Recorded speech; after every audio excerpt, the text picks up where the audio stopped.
Hôm nay tôi sẽ giới thiệu với các bạn về một dòng máy khoan của thương hiệu Hitachi, chính hãng Nhật Bản. Hai cách làm video này để giúp các bạn mua được những dòng hàng thật chính hãng với giá rẻ nhất trên thị trường. Và hôm nay tôi sẽ giới thiệu với các bạn về dòng máy khoan DV18V của Hitachi Nhật Bản.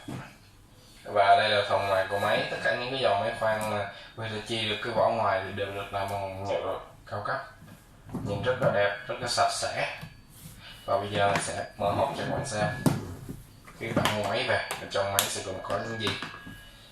Thứ nhất, chúng ta sẽ có một cái phiếu hành sản phẩm này, một sách hướng dẫn sử dụng, và chúng ta sẽ có một cái tay cầm, một cái khóa đầu khoan, và đây chính là cái máy khoan chúng ta DV18V.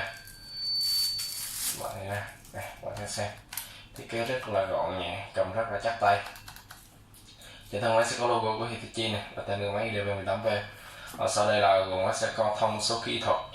Máy sẽ có là công suất là 690W, sử dụng điện 220V. Có hai cấp tốc độ nhanh và chậm là tốc độ 1.000 vòng phút và 3.000 vòng phút. Và có thể khoan sắt 13 ly và bê tông 18 ly. Sử dụng đầu khoan 13 mm. Đầu khoan này. Và ở đây sẽ có cò điều khiển tốc độ vô cấp, kết hợp luôn này cái nút điều chỉnh tốc độ luôn, nhiều cấp nữa. Đây, ở đây cần gạt đảo chiều. Đây nút tự động, khi bạn muốn ở chế độ tự động thì chúng ta chỉ cần bấm cò vào giống này thôi thì nó để chế độ tự động ra. Các bạn muốn chơi bình thường thì bóp cho mình hơi nhả ra. Và đây là cái nút điều chỉnh tốc độ này. Các bạn lưu ý là khi các bạn mua sử dụng á, cái là có nhiều bạn khi mà bạn chuyển qua tốc độ nhanh chậm á là thấy nó cứng cái này, cứng cái bạn ép nó ép thì gãy công tắc, điều đó sai các bạn. Khi mà bạn cảm thấy nó bị cứng này rồi là lúc đó là khi mình chuyển qua cấp tốc độ mới thì cái bánh răng nó chưa ăn vào nhau, nên mình cần xoay một tí thôi. Đó, xoay cái mình cảm thấy khi nào mà nó qua được á. Đó, đây bạn thấy không, rất nhẹ nhàng, đó là ăn vào ren rồi, ăn khớp ra vào nhau rồi, là mình chuyển sang cấp độ mới. Nó là cứng, mình chỉ cần xoay lại thôi, xoay một tí, đó rồi xong. Thì mình đã vừa và thôi bây giờ mình sẽ test cái máy cho các bạn xem.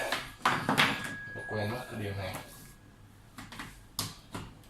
và mình sẽ để chế độ là cấp độ chậm trước đi, và cấp độ 1.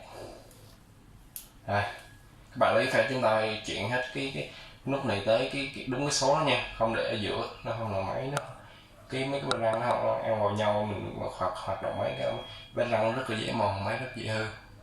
Và mình để chế độ là chậm này, để chậm quá thì chỉnh nó lên nữa.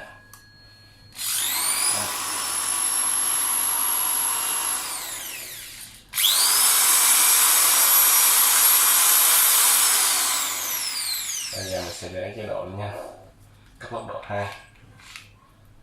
Này,